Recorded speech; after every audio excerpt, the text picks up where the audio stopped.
Hello dear students, welcome to smart knowledge. प्यारे बच्चों, आज की जो वीडियो है उसमें हम डिस्कस करने वाले हैं school annual examination for class 9। Subject रहेगा Hindi. Time allowed 3 hours and maximum marks रहेंगे 80। सबसे पहले आपको यहाँ पर सामान्य निर्देश दिए गए हैं, जनरल इंस्ट्रक्शंस, इनको अच्छे से पढ़ लेंगे आप। खंड और खंड ब, 2 खंड आपको यहाँ पर दिए गए हैं और दोनों खंडों में प्रश्नों की संख्या 17 है और सभी प्रश्न अनिवार्य हैं। So now let's start. ठीक है, तो यहाँ से आप इसको देख सकते हैं, सारे जो निर्देश दिए गए हैं।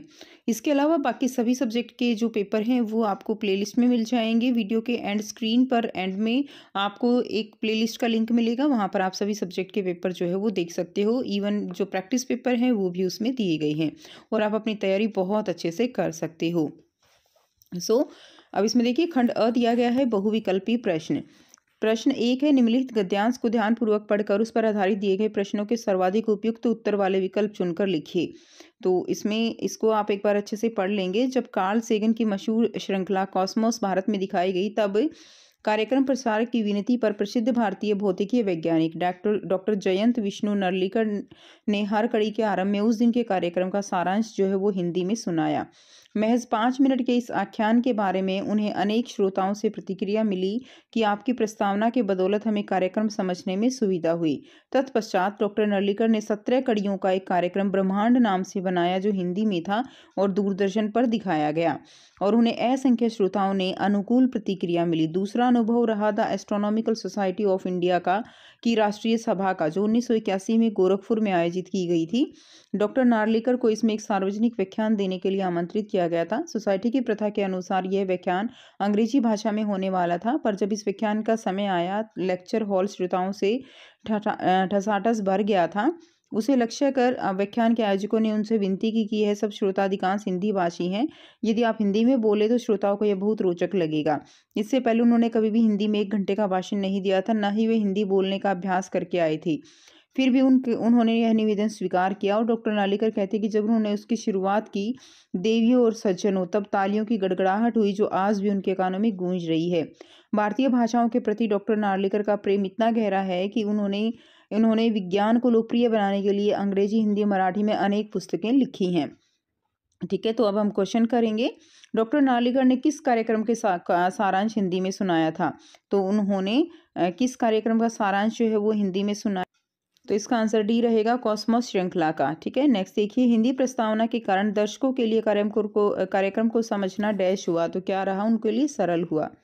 नेक्स्ट देखिए, ग है, कथन ए और कारण आर को पढ़कर उपयुक्त विकल्प चुनिए। कथन है, डॉक्टर नार्लिकर को 1981 में गोरखपुर में आयोजित व्याख्यान देने के लिए आमंत्रित किया गया था। जो है कारण क्या रहेगा? डॉक्टर नार्लिकर प्रसिद्ध भारतीय भौतिकीय वैज्ञानिक हैं। तो इसका आंसर क्या हो जाएगा? इसका आंसर आपका सी हो जाएगा। कथन ए सही है और कथन जो है आर की सही व्याख्या है। ठीक है, कारण जो दिया गया है वो उसकी सही व्याख्या है। नेक्स्ट देखिए, घ, देवियों और सज्जनों, तब तालियों की गड़गड़ाहट हुई जो आज भी उनके कानों में गूंज रही है। गद्यांश में आए इस कथन के पक्ष में निम्नलिखित में से कौन से तर्क सही हैं? तो इसमें क्या हो जाएगा? देखिए, व्याख्यान के समय हॉल श्रोताओं से भरा हुआ था। सभा के अधिकांश लोग अंग्रेजी भाषी थे, ये गलत है। अंग्रेजी भाषी नहीं थे, हिंदी भाषी थे, जिसके कारण जो बोला गया था वो उनको निवेदन किया गया था हिंदी में बोलने के लिए। श्रोताओं ने हिंदी में व्याख्यान शुरू होने के कारण प्रसन्नता में ताली बजाई। तो 1 और 3 सही है। ठीक है, तो इसका आंसर क्या हो जाएगा? आपका डी जो है इसका राइट आंसर हो जाएगा। नेक्स्ट देखिए, डॉक्टर नार्लिकर ने अनेक भारतीय भाषाओं में पुस्तकें लिखकर विज्ञान को डैश बनाया, विज्ञान को लोकप्रिय बनाया। A will be the right answer. Next दिया गया है प्रश्न 2, निम्नलिखित काव्यांश को ध्यानपूर्वक पढ़कर उस पर आधारित दिए गए प्रश्नों के जो है सर्वाधिक उपयुक्त उत्तर वाले विकल्प चुनकर लिखेंगे। आया वसंत, छाई जग में शोभा अनंत, सरसों खेतों में उठी फूल, बोरे आमों में उठी झूल, बेलों में फूले नए फूल, पल में पतझड़ का हुआ अंत, आया वसंत, लेकर सुगंध बह रहा पवन, हरियाली छाई है वन बन, सुंदर लगता है घर आंगन, आज मधुर सब दिगंत, आया वसंत। ठीक है, भौरे गाते हैं नया गान, कोकिला छेड़ती कोहू तान, है सब जीवों के सुख ही प्राण, इस सुख का हो अब नहीं, अंत घर में छाए नित वसंत। तो ये आपको कविता दी गई थी। अब प्रश्नों के उत्तर करेंगे। वसंत के आने से जग में क्या परिवर्तन हुआ है? तो वसंत के आने से जग में शोभा छा गई है। A will be the right answer. वसंत के आने पर पतझड़ का अंत किस कारण से होता है? तो वसंत के आने पर पतझड़ का अंत जो है वो नई पत्तियां और फूल आने से होता है। ग दिया गया है, कथन और कारण बताना है। कथन दिया गया है, वसंत में घर आंगन सब सुंदर लगता है, तो बिल्कुल ठीक है। और कारण है, बारिश के कारण खेत सड़क मिट्टी सब धुल जाते हैं। तो देखिए ये ठीक तो है, सब धुल जाते हैं, लेकिन ये सही व्याख्या नहीं है, इसलिए आंसर डी रहेगा। कथन ए सही है, कारण आर जो है उसकी सही व्याख्या नहीं है। नेक्स्ट क्वेश्चन है, काव्यांश के अनुसार कवि चाहता है कि, कवि क्या चाहता है? कवि चाहता है कि वसंत का अंत जो है वो कभी ना हो। नेक्स्ट पार्ट दिया गया है, कोयल गीत गाने लगती है, कविता की पंक्ति का क्या आशय है? किस पंक्ति का आशय है? कोयल गीत गाने लगती है, कोकिला छेड़ती कुहू तान। सी जो है इसका आंसर हो जाएगा। उसके बाद देखिए खंड ख दिया गया है, व्यवहारिक व्याकरण के प्रश्न दिए गए हैं। तो निर्देशानुसार उपसर्ग और प्रत्यय पर आधारित 5 प्रश्नों में से किन्हीं 4 के उत्तर आपको देने हैं। तो इसमें देखिए क दिया गया है अपशब्द। अपशब्द में आपको उपसर्ग और मूल शब्द अलग अलग करने हैं, तो मैंने साथ में ही आंसर दिए हैं ताकि आपको किसी तरह की कोई परेशानी ना हो। ठीक है, अब इसमें जो है अपशब्द में उपसर्ग क्या होते हैं? जो मूल शब्द के आगे लगते हैं उन्हें उपसर्ग कहते हैं, और जो पीछे लगकर वाक्यों का मीनिंग बदल देते हैं शब्द का, उनको हम जो है प्रत्यय कहते हैं। तो यहाँ पर उपसर्ग में, यहाँ पर देखिए उपसर्ग क्या हो जाएगा? अप जो है यहाँ पर उपसर्ग है, और मूल शब्द क्या है? शब्द है। नियमित में प्रत्यय और मूल शब्द अलग करने हैं, तो नियमित, तो इसमें क्या है? नियम जो है वो क्या है? मूल शब्द है, और प्रत्यय क्या है? इत यहाँ पे प्रत्यय है। कु उपसर्ग से कोई एक शब्द बनाइए, तो आप कोई भी शब्द बना सकते हो कु लगा के। ठीक है, तो यहाँ पे हमने बनाया है कुपुत्र, एक ही शब्द बनाना था। नेक्स्ट देखिए घ पाठ दिया गया है, ता प्रत्यय से एक शब्द बनाना है। तो ता प्रत्यय से एक शब्द क्या बनेगा? मित्रता, अराजकता, अधिकता, कोई भी शब्द आप बना सकते हो। अड़ भाग दिया है, किसी शब्द के प्रारंभ में लगकर अर्थ बदलने वाले शब्द या शब्दांश को क्या कहते हैं? तो उसको क्या कहा जाता है? उपसर्ग कहा जाता है। अगला प्रश्न देखेंगे, प्रश्न 4 है, निर्देशानुसार समास पर आधारित 5 प्रश्नों में से किन्हीं 4 के उत्तर दीजिए। तो इसमें आ जाएगा क देखिए, विद्यालय का समास विग्रह करके समास का नाम लिखिए। तो विद्यालय का समास विग्रह करना है और समास का नाम लिखना है। तो विद्यालय, विद्या का घर, यानी विद्या का आलय, तो ये कौन सा समास हो जाएगा? ये तत्पुरुष समास हो जाएगा। ख दिया गया है, माता और पिता विग्रहित पद का समासित पद और समास का नाम लिखिए।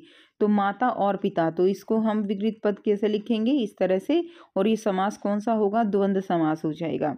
नवरत्न पद में समास बताइए। तो इसमें नव जो है सबसे पहले क्या है? यहाँ पे संख्या है, तो ये कौन सा समास है? द्विगु समास हो जाएगा। घ दिया गया है, उस समास का नाम लिखिए जिसमें पहला पद संख्यावाची होता है, तो वो कौन सा समास होता है? वो द्विगु समास होता है। अविभाव समास का एक उदाहरण देना है, तो प्रतिदिन जो है वो क्या हो जाएगा? अविभाव का जो है उदाहरण हो जाएगा, प्रतिदिन यानी हर एक दिन या प्रत्येक दिन। नेक्स्ट देखिए क्वेश्चन नंबर 5 है, निर्देशानुसार अर्थ की दृष्टि से वाक्य भेद पर आधारित 5 प्रश्नों में से किन्हीं 4 के उत्तर देने हैं। दानापुर में अब इतनी बाढ़ आई। ठीक है, दानापुर में कब इतनी बाढ़ आई, तो इसमें क्या है? क्वेश्चन है, तो ये प्रश्नवाचक वाक्य हो जाएगा। उठ कर बैठो, तो इसमें क्या हो जाएगा? ये आज्ञावाचक वाक्य हो जाएगा। यदि छुट्टी मिली तो मैं घर आऊंगा, तो इसमें संकेत दिया गया है कि यदि छुट्टी मिली तो ही मैं घर आऊंगा, तो ये कौन सा वाक्य हो जाएगा? ये संकेतवाचक वाक्य हो जाएगा। पौधे सूख गए हैं, इसको आपको निषेधवाचक वाक्य में परिवर्तित करना है, तो ये हो जाएगा पौधे नहीं सूखे हैं, निषेधवाचक वाक्य में परिवर्तित हो जाएगा। विषम्य वाचक वाक्य का एक उदाहरण आपको देना है, तो अरे इतनी लंबी रेलगाड़ी, ये आप दे सकते हो, या ओह बड़ा जुल्म हुआ। नेक्स्ट देखिए क्वेश्चन नंबर 6 है, निर्देशानुसार अलंकार पर आधारित 5 प्रश्नों में से किन्हीं 4 के उत्तर आपको देने हैं। 3 बेर खाती थी वह 3 बेर खाती है। अलंकार की पहचान करनी है, तो ये कौन सा अलंकार हो जाएगा? यमक अलंकार।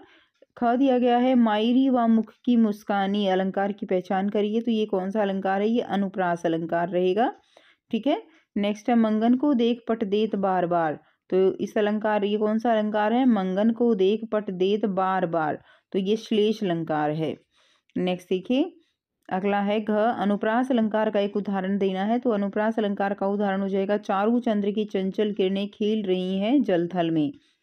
अड़ है, किसी वाक्य का कोई एक शब्द अगर बार बार आए लेकिन उस एक शब्द का अर्थ 2 या 2 से अधिक निकलता हो, तो वहाँ कौन सा अलंकार होता है? तो वहाँ पे कौन सा अलंकार होता है? श्लेष अलंकार होता है। ठीक है, कौन सा अलंकार होगा? श्लेष अलंकार। नेक्स्ट है खंड ग दिया गया है पाठ्यपुस्तक एवं पूरक पाठ्यपुस्तक से जो है प्रश्न है। प्रश्न 7 है निम्नलिखित पठित गद्यांश पर आधारित बहुविकल्पीय प्रश्नों के सर्वाधिक उपयुक्त विकल्प चुनकर आपको लिखने हैं। प्रेमचंद का एक चित्र मेरे सामने है, पत्नी के साथ फोटो खिंचा रहे हैं, सिर पर किसी मोटे कपड़े की टोपी, कुर्ता और धोती पहने हैं। कनपटी जो है वो चिपकी है, गालों पर हड्डियां उभर आई हैं पर घनी मूंछों चेहरों से भरा भरा बतलाती हैं। जो पाँव में कैनवस के जूते हैं जिनके बंद जो है वो बेतरतीब बंधे हैं। लापरवाही से उपयोग करने पर बंद के सिरों पर लोहे की पतरी निकल जाती है और छेदों में बंद डालने से परेशानी होती है, तब बंद कैसे भी कस लिए जाते हैं। दाहिने पाँव का जूता ठीक है मगर बाएं जूते में बड़ा छेद हो गया है जिससे वह अंगुली बाहर निकल आई है। मेरी दृष्टि इस जूते पर अटक गई है। सोचता हूँ कि फोटो खिंचाने की अगर यह पोशाक है तो पहनने की कोशिश कैसी होगी। नहीं, इस आदमी की अलग अलग पोशाकें नहीं होंगी, इसमें पोशाकें बदलने का गुण नहीं है, यह जैसा है वैसा ही फोटो में खिंच जाता है। गद्यांश के अनुसार प्रेमचंद की पोशाक कैसी है, तो उसकी पोशाक कैसी है, बहुत ही साधारण पोशाक है। ठीक है, प्रेमचंद का चेहरा भरा पूरा है, तो किससे, घनी मूंछों से। नेक्स्ट है गद्यांश के अनुसार जूते के बंद के सिरों पर लोहे की पतरी निकल आ जाती है जब जूतों का बेफिक्री से उपयोग किया जाए, तो सी जो है यहाँ पे राइट आंसर हो जाएगा। अगला है प्रेमचंद के जूते पर लेखक की दृष्टि के अटक जाने के क्या कारण हैं, तो फटे जूते से अंगूठा बाहर निकलना। लेखक के अनुसार प्रेमचंद की पोशाक प्रत्येक स्थल पर कैसी है, एक जैसी रहती है। ठीक है, यानी इसमें क्या बताया हुआ है कि जो प्रेमचंद जी हैं उसका व्यक्तित्व वो एक ही तरह का है, वो जो है बदलता नहीं है। प्रश्न 8 है क्षितिज के गद्य पाठों के आधार पर निम्नलिखित बहुविकल्पीय प्रश्नों के सर्वाधिक उपयुक्त विकल्प चुनकर आपको लिखने हैं। क है मेरे बचपन के दिन पाठ में लेखिका को कविता सुनाने पर क्या पुरस्कार मिला था, तो उसको क्या मिला था, चांदी का कटोरा उसको मिला था। दो बैलों की कथा पाठ में छोटी लड़की हीरा और मोती की भूख शांत करने के लिए चुपके से क्या खिलाती है, रोटी खिलाती थी। ठीक है, नेक्स्ट देखिए क्वेश्चन नंबर 9 है निम्नलिखित पठित पद्यांश पर आधारित बहुविकल्पीय प्रश्नों में से सर्वाधिक उपयुक्त विकल्प चुनकर आपको लिखना है। तो इसमें दिया गया है मेघ आए बड़े बन ठन के संवर के, आगे आगे नाचती गाती बयार चली, दरवाजे खिड़कियां खुलने लगी गली गली, पाहुन जो आए हो गाँव में शहर के। मेघ आए बड़े बन ठन के संवर के, पेड़ झुक झांकने लगे गर्दन उचकाए, आंधी चली धूल भागी घाघरा उठाए, बांकी चितवन उठा नदी ठिठकी घूंघट सर के, मेघ आए बड़े बन ठन के संवर के। तो मेघ के बन ठन के आने पर कौन नाचते गाते चल रहा है या रही है, तो आंसर क्या हो जाएगा, हवा। ख दिया गया है मेघ आए शहर से गांव आने पर किसका स्वागत जोर शोर से किया जाता है, तो आंसर क्या रहेगा, दामाद का। किसका स्वागत किया जाता है, दामाद का। मेघ के आने पर पेड़ में क्या परिवर्तन आता है, तो इसका आंसर आपका डी रहेगा, गर्दन उचकाकर झांकने लगती हैं। ठीक है, मेघ के आने पर पेड़ में क्या परिवर्तन आता है, गर्दन उचकाकर झांकने लगती हैं। नेक्स्ट देखिए पद्यांश में धूल शब्द प्रयोग में आया है गांव के युवतियों के लिए। धूल शब्द का जो प्रयोग किया गया है वो गांव की युवतियों के लिए किया गया है। मेघ के आने पर गांव के लोगों में डैश का भाव है, तो कैसा भाव है, उत्साह का भाव है। नेक्स्ट देखिए प्रश्न 10 है क्षितिज के पद्य पाठों के आधार पर निम्नलिखित दो बहुविकल्पीय प्रश्नों के सर्वाधिक उपयुक्त विकल्प चुनकर आपको लिखने हैं।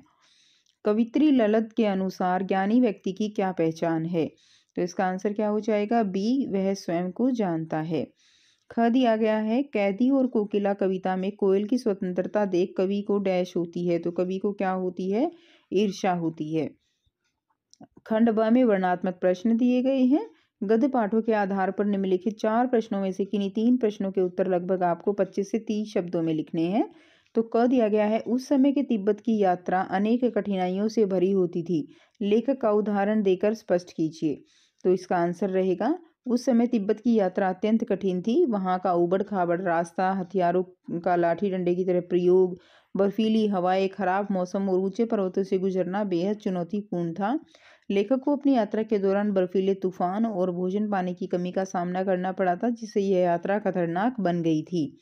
नेक्स्ट देखेंगे ख दिया गया है लॉरेंस और सलीम अली के जीवन की उन 2 विशेषताओं का उल्लेख कीजिए जिनमें आपको समानता नजर आती है।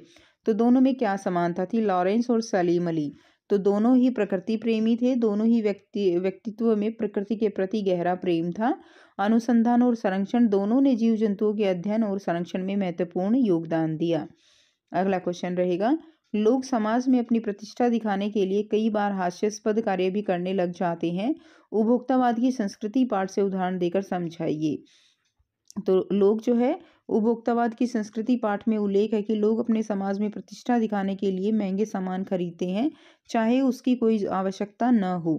एक उदाहरण में लेखक ने बताया है कि कुछ लोग बड़े महंगे फ़ोन या वस्त्र सिर्फ दिखावे के लिए खरीदते हैं, जबकि उनके पास वस्तु का उपयोग करने का ज्ञान या आवश्यकता नहीं होती है।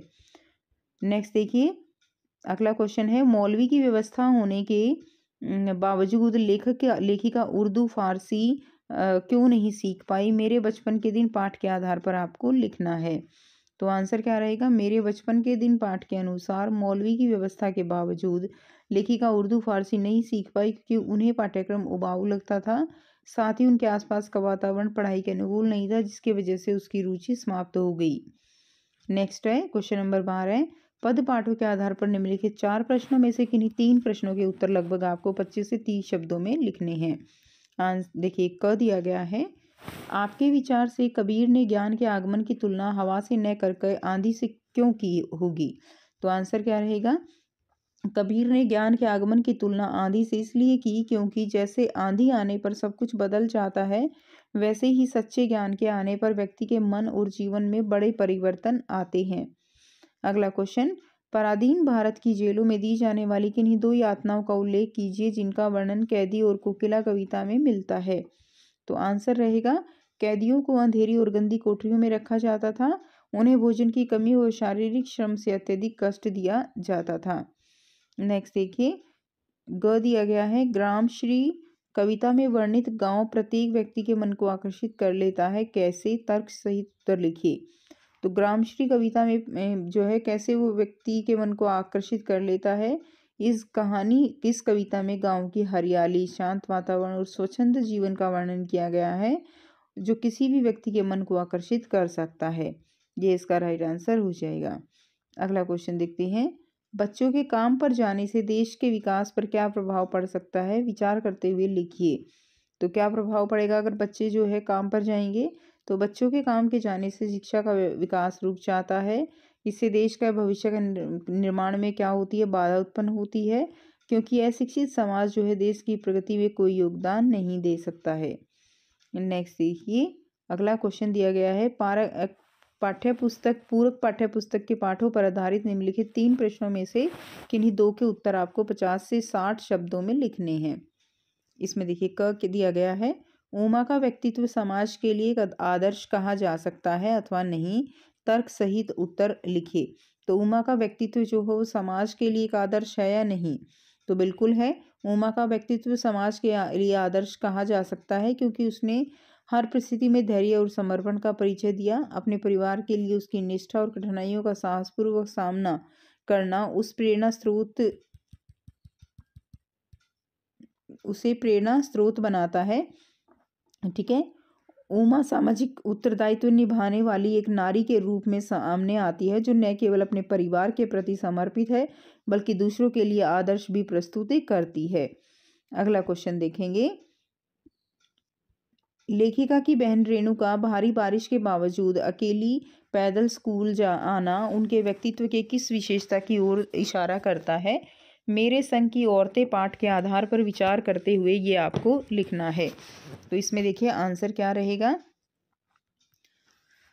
रेणुका भारी बारिश के बावजूद अकेले पैदल स्कूल आना उनके व्यक्तित्व में दृढ़ निश्चय, आत्मनिर्भरता और शिक्षा के प्रति समर्पण को दर्शाता है। यह घटना यह भी संकेत करती है कि वे विपरीत परिस्थितियों में हार न मानने वाली जुझारू प्रवृत्ति की हैं। शिक्षा के प्रति उनका यह समर्पण अन्य विद्यार्थियों के लिए प्रेरणा का स्रोत बनता है। नेक्स्ट देखेंगे, अन्य सभी प्रकार की दुकानें बंद हो जाने के बाद भी पान की दुकान पर ग्राहकों की संख्या क्यों बढ़ गई थी? इस जल प्रलय में पाठ के आधार पर लिखिए। तो इसका आंसर क्या होगा? दुकानें बाकी सब बंद हो जाती है लेकिन पान की दुकान जो है खुली थी। इस जल प्रलय में पाठ के अनुसार भारी बारिश के कारण अन्य सभी दुकानें बंद हो गई थी लेकिन पान की दुकान खुली थी। इस स्थिति में लोग वहां न केवल पान खरीदते बल्कि समय बिताने और बारिश से बचने के लिए भी एकत्रित हो गए थे। पान की दुकान एक सामूहिक स्थल के रूप में कार्य करने लगी जहां लोग बातचीत कर समय बिताने लगे।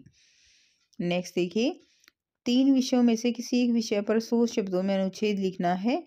तो इसमें आप खेलों का महत्व, अनुशासन और मेट्रो की यात्रा का अनुभव, ये सब आपको दिया गया है, तो ये आप खुद से प्रैक्टिस करेंगे। ठीक है, मेरी मेट्रो की यात्रा का अनुभव, इस पे हम जो है लिख लें। तो देखिए, मेट्रो की यात्रा आज के शहरी जीवन का एक अभिन्न हिस्सा बन चुकी है। यह न केवल तेज और सुविधाजनक परिवहन साधन है बल्कि यात्रियों को आरामदायक और सुरक्षित जो है सफ़र प्रदान करती है। मेरे लिए मेट्रो की यात्रा का अनुभव बहुत रोचक और यादगार रहा। जब मैंने मेट्रो स्टेशन पर कदम रखा तो वहाँ की साफ सफाई और सुव्यवस्थित माहौल ने मुझे बहुत प्रभावित किया। स्टेशन पर टिकट काउंटर के अलावा स्वचालित टोकन मशीनें भी थी जिनसे टिकट लेना बहुत ही आसान हो गया। सुरक्षा जांच के बाद पेट्रोलियम प्लेटफॉर्म पर पहुंचा, ठीक है, तो वहां बड़ी संख्या में यात्री इंतजार कर रहे थे। हर कोई अपने गंतव्य की ओर जल्दी पहुंचने की चाह में था। मेट्रो के आगमन की सूचना जैसे ही मिली लोग सावधानी पूर्वक कतार में लग गए, कतार यानी लाइन में लग गए। ट्रेन आई और दरवाजे स्वचालित रूप से खुले। अंदर का वातावरण शांति और अनुशासन से भरा था। सीटें आरामदायक थी और खड़े होने वालों के लिए भी पर्याप्त जगह थी। जो खिड़की से बाहर का दृश्य भले सीमित था लेकिन यात्रियों के बीच संवाद और मोबाइल स्क्रीन ने सभी को व्यस्त रखा। सफर के दौरान स्टेशन के नाम पर स्वचालित उद्घोषणा से बताए जा रहे थे जिससे किसी नए यात्री को भी कोई कठिनाई नहीं हुई। मेरे गंतव्य तक पहुंचने के लिए पहले स्टेशन पर बने एक छोटे से भोजनालय में रुका जहां ताज़ा नाश्ता और पेयजल उपलब्ध था। तो इस तरह से आप जो है इसको लिख देंगे। ठीक है, नेक्स्ट देखिए, अगला क्वेश्चन है, किसी एक विषय पर लगभग जो है 100 शब्दों में पत्र लिखना है। तो इसमें हम पत्र लिखेंगे कि ये एक इलेक्ट्रिक साइकिल है जो चोरी हो गई है और आपका नाम कविता या कबीर है। शिकायत करते हुए क्षेत्र के थाना प्रभारी, स्टेशन और हाउस ऑफिसर को पत्र लिखना है। तो आंसर क्या रहेगा? देखिए, आप किस तरह से लिखेंगे। चोरी की शिकायत हेतु पत्र, सेवा में थाना प्रभारी, थाने का नाम लिख देंगे और दिनांक जिसको भी आपको लिखना है। विषय रहेगा इलेक्ट्रिक साइकिल चोरी की शिकायत। महोदय, सादर निवेदन है कि मैं कविता कबीर का निवासी हूँ।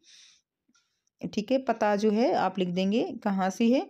दिनांक जो भी तारीख है को मेरी इलेक्ट्रिक साइकिल, रंग व मॉडल अपने अकॉर्डिंग लिखेंगे कि लाल रंग की है, ये मॉडल है, घर के नीचे खड़ी थी जिससे कोई अज्ञात व्यक्ति चोरी करके ले गया।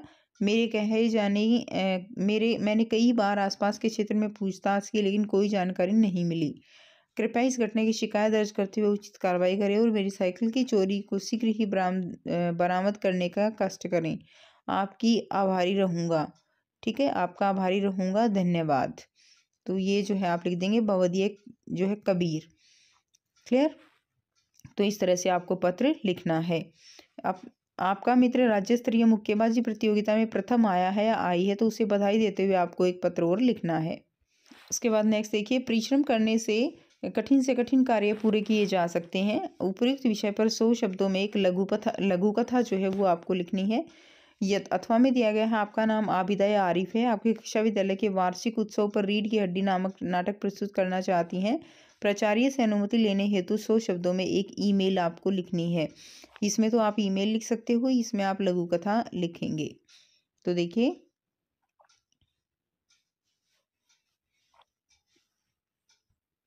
तो यहाँ से करेंगे। लघु कथा है, इसमें परिश्रम का महत्व। एक छोटे से गांव में एक लड़का रहता था जिसका नाम अर्जुन था।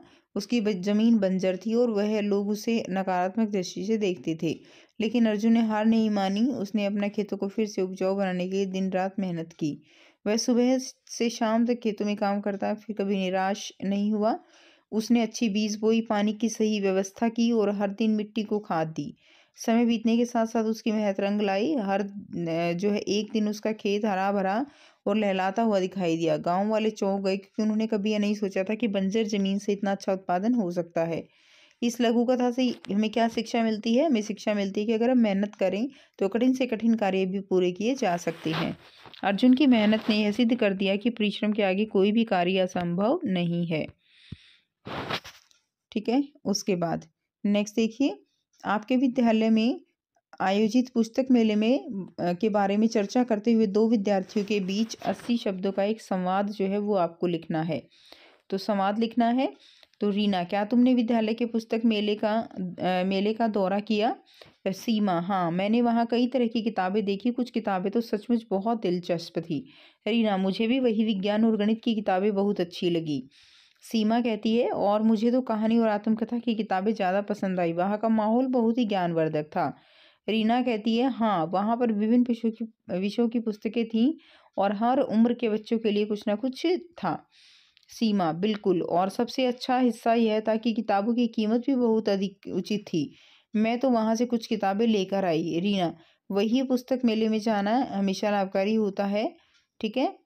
हम न केवल पढ़ने के लिए अच्छी किताबें खरीद सकते हैं, बल्कि नया ज्ञान भी प्राप्त कर सकते हैं। नेक्स्ट देखिए, तो इस तरह से आप इसमें लिख देंगे, आप सुखविंदर और हरप्रीत हैं। आपके विद्यालय में क्रिकेट टीम के दूसरे विद्यालय की क्रिकेट टीम के साथ मैच आयोजित होना है। विद्यालय के छात्रों को इसकी सूचना देते हुए 80 शब्दों में आपको एक सूचना तैयार करनी है। तो सूचना कैसे तैयार करेंगे? ठीक है। सूचना दिनांक, सभी विद्यार्थियों को सूचित किया जाता है कि विद्यालय की क्रिकेट टीम का मैच के साथ जो है स्थान जहाँ पे भी है, पर या तारीख इसमें लिख देंगे, को आयोजित किया गया है। कृपया इस मैच में भाग लेने के लिए सभी छात्र समय पर उपस्थित रहें। यह मैच सुबह जो है, जो भी टाइम है वो भर दें इसमें, और शुरू होगा। सभी छात्रों से अनुरोध है कि वे अपनी टीम का उत्साहपूर्वक समर्थन दें। धन्यवाद। सुखविंदर, हरप्रीत, विद्यालय का जो भी नाम हो वो आप यहाँ पे लिख देंगे। ठीक है। तो इस तरह से आप ये पेपर कंप्लीट कर सकते हैं। अगर आपको वीडियो अच्छी लगी तो वीडियो को ज़रूर से लाइक कीजिए, शेयर कीजिए, चैनल को कीजिए सब्सक्राइब इसी तरह की और वीडियोस के लिए। मिलते हैं आपसे नेक्स्ट वीडियो में। Till then take care, bye bye and have a nice day.